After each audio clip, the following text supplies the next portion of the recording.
Très chers téléspectateurs, bonjour. C'est avec joie que je vous reçois dans cette nouvelle édition des Perles de Yanga.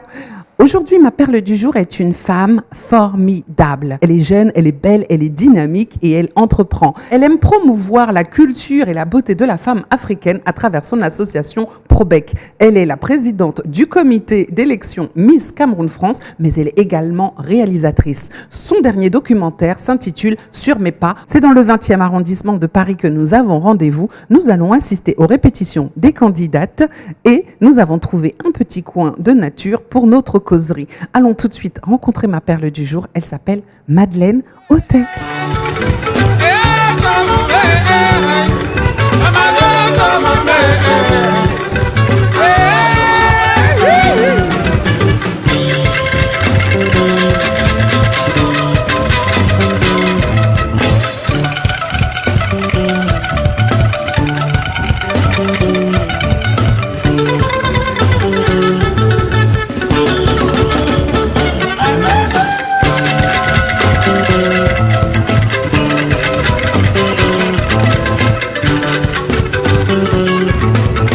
Salut Madeleine. Salut Yanga, comment tu vas? Moi je vais très bien. Merci beaucoup d'avoir accepté mon invitation. On n'hésite pas quand c'est Yanga. Alors pour commencer et pour faire plus ample connaissance, est-ce que tu veux bien te présenter? Alors pour me présenter, je dirais que je suis tout simplement moi, Madeleine Autet. Alors je suis présidente fondatrice de l'association Probec, promotion des beautés et culture. En fait, le but c'est de mettre en avant notre patrimoine culturel à travers des événements et à travers aussi des productions cinématographiques. Tu mets la beauté africaine en avant et en plus de ça, tu es réalisatrice. Est-ce que tu peux me dire quel cursus scolaire est-ce qu'on fait pour en arriver là?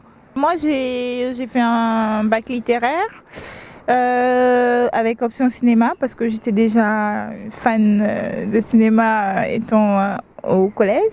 C'était ici en France alors? Oui, j'ai fait une bonne partie en France. Au Cameroun, c'était l'école primaire, c'était le collège jusqu'en 5e. Donc je suis arrivée en France, j'ai fait mes études et tout de suite, en fait, dans un rêve, j'ai eu... on va dire mes ancêtres m'ont guidée vers l'audiovisuel. Donc tout de suite après, j'ai fait des études audiovisuelles au lycée et en école. Donc gestion de production audiovisuelle et réalisation. Mais je dirais que en fait c'est pas vraiment par rapport à mes études que j'ai pu avoir de l'expérience, c'est vraiment sur le terrain.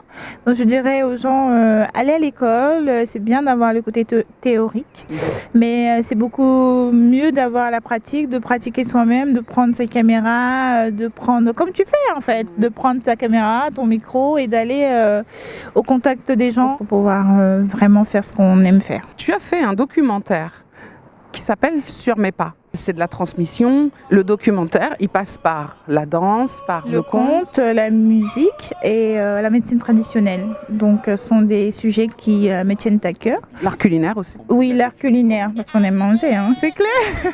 Non, mais c'est surtout dire, en fait, on a l'habitude de pratiquer, de chanter, de faire de la musique, la musique traditionnelle moins, parce que justement, moi je parle de la musique traditionnelle parce qu'aujourd'hui on perd ces valeurs-là. On oublie que nos grands, on a été soignés par des remèdes de grand-mère, que nos ancêtres nous ont laissé un patrimoine, une richesse que, en fait, on nous envie à l'extérieur. Beaucoup d'entre nous, des jeunes qui regardent vers l'extérieur, qui envient ce qui se passe aux États-Unis, en Europe, ils ne savent pas que c'est tout le contraire. Ceux qui sont en Europe, aux États-Unis, envient l'Afrique, parce que l'Afrique, berceau de l'humanité, a énormément de richesses, énormément de savoir-faire. On a la médecine traditionnelle, on a la nature, les plantes. On n'exploite pas. On a des praticiens, on ne les exploite pas parce que tout simplement on se dit c'est mystique. Qui a créé le mot mystique? Tu vois, c'est ce que j'ai envie de montrer en fait. Donc voilà, c'est mon combat de tous les jours, c'est de faire des films pour sensibiliser notre société, sensibiliser les gens, amener les gens à accepter ce qu'on est et ce qu'on a reçu de la nature.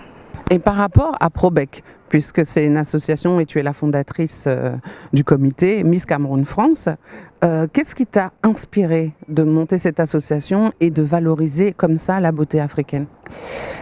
Par rapport à Probec, je dirais que c'est beaucoup plus c'est venu d'un constat en fait, parce que j'ai donné un coup de main à pas mal d'organisateurs d'événements dans la communauté camerounaise et j'ai remarqué qu'en fait on a plein de nos jeunes qui n'ont pas assez de visibilité, qui n'ont pas de moyens financiers pour justement avoir des plateformes où ils peuvent s'exprimer. Et donc je me suis dit, je vais créer une association où nous on pourra faire la promotion de ces artistes-là. Et c'est vraiment Probec, promotion des beautés et cultures, c'est promouvoir la culture, c'est promouvoir les beautés et c'est vraiment donner une chance à tout le monde. C'est vrai que on le met en avant hein, parce que Probec aujourd'hui à son actif a organisé une exposition d'art où elle donne du style à mon pinceau. C'était mettre en avant l'Afrique, l'Europe et l'Asie, d'où elle donne du style à mon pinceau. Et aussi des événements culturels, des événements de mode et le cinéma. Nous allons tout de suite enchaîner avec la première rubrique qui s'appelle Asiao.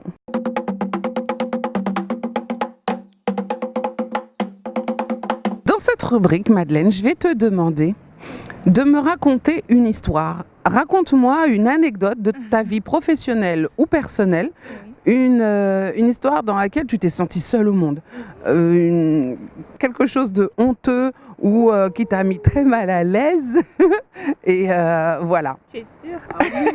Oui, j'en suis sûre. Alors, est-ce que tu aurais une anecdote comme ça à nous raconter? Oui. Alors, c'est professionnel. C'est par rapport à Miss Cameroun France. Je dirais qu'après la deuxième édition, j'ai perdu... C'était très dur. En fait, c'était très, très difficile. C'était une période où, pendant une semaine, je me suis enfermée chez moi en me disant... Est-ce que ça vaut le coup de donner autant d'énergie, de donner autant de sacrifier autant d'argent qui sont en plus c'était beaucoup plus des fonds propres. Certes, on a des partenaires, mais on sort en fait, on sort aussi de nos poches et c'est de l'énergie, c'est des sacrifices personnels et professionnels aussi. Parce que qu'est-ce qui s'est passé? Moi, j'ai mis ma carrière de cinéaste en stand-by pour vraiment faire donner une portée à l'image, hein, on va dire à l'image, à notre culture camerounaise et du coup après l'événement c'était un échec. Je le dis parce qu'il faut savoir dire quand c'est des échecs et quand c'est des réussites. C'était un échec pour moi. J'étais pas satisfaite. Je suis un peu perfectionniste, mais voilà, j'étais pas très satisfaite. Donc, je me suis enfermée pendant une semaine. Je me suis dit, est-ce que je dois continuer cet événement? Je voyais les commentaires des gens sur les réseaux sociaux. Oh, c'était très bien, c'était un bel événement et tout. Et moi, j'étais là, c'était en fait, pour faire court, je me suis dit, en fait, est-ce que je dois continuer à faire cet événement? Et pendant une semaine, j'ai repensé au pourquoi je fais l'événement, qu'est-ce qui m'a motivé à le faire, qu'est-ce qui me motive en fait. Et je me suis dit en fait non, je peux pas parce que j'ai des jeunes filles qui attendent ça, qui ont pris l'habitude et qui savent que l'année prochaine, moi j'ai 17 ans, l'année prochaine je serai Miss Cameroun France. Il y a des enfants en fait au Cameroun qui nous attendent tous les ans. C'est comme si on leur avait donné rendez-vous, c'est que tous les ans on va vous apporter des dons, on va venir vous voir en fait, on va vous donner du sourire.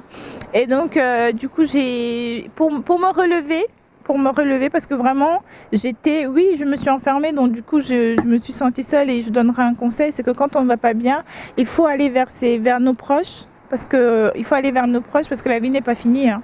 Et elle est tellement belle après. Du coup je me suis relevée et j'ai fait appel à des anciennes candidates et on a organisé ensemble Elle donne du style à mon pinceau, l'exposition. Et c'était vraiment l'exposition, c'était l'événement qui m'a redonné en fait de l'énergie et du punch et m'a dit continue. Voilà. Asia. Ah, voilà, exactement. Alors, très chers téléspectateurs, disons ensemble Asiao à Madeleine. Asia. Merci. Mais Asia, c'est bon parce que je suis passée à autre chose. On parle de la 5e édition aujourd'hui. Donc Parlons de la 5e édition. Nous y sommes. Comment est-ce que tu prépares ça? Quelle est ton actualité? Je dirais que cette année, en fait, on est sur deux fronts. On est en France et on est au Cameroun. Et l'idée, en fait, c'est de faire participer les entreprises camerounaises parce que on se dit l'événement se fait en France, donc non.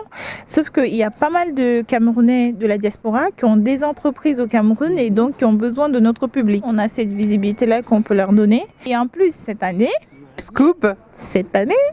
on a fait appel au sculpteur et artiste Dieudonné Fokou, qui est un sculpteur qui travaille les métaux. Et donc lui, en fait, il va confectionner la couronne de la Miss. Donc la couronne de la Miss cette année sera faite main. Ça, c'est un très bel hommage au pays, au Cameroun. Quel est le rapport justement que tu as avec le Cameroun? Est-ce que toi, tu as l'intention, par exemple, de retourner vivre au Cameroun, ou comment est-ce que toi, tu veux capitaliser ça? Est-ce que je compte m'installer au Cameroun?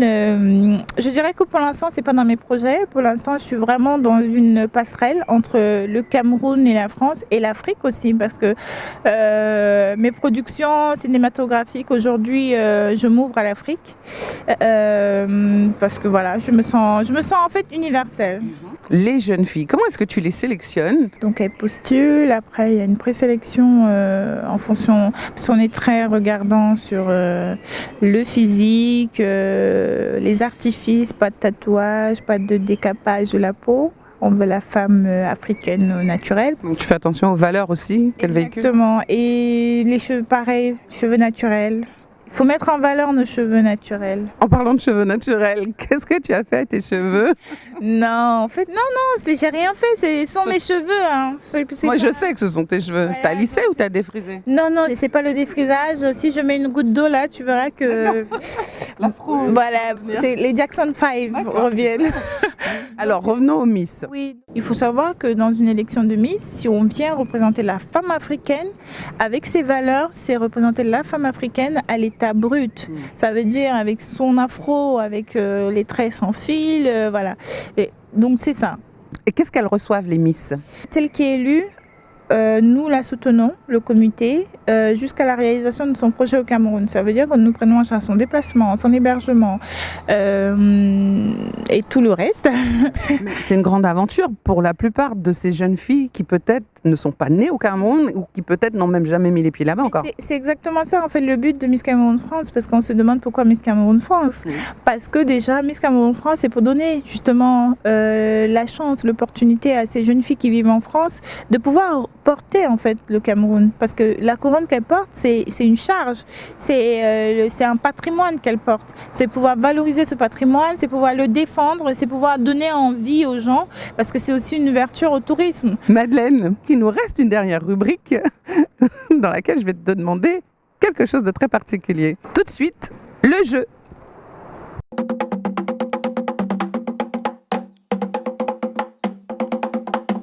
Je te demande, Madeleine, ou de me faire une danse, ou de me faire une imitation, ouais. ou alors de chanter. Qu'est-ce que tu choisis de faire? Je vais danser sans musique. Attention les yeux.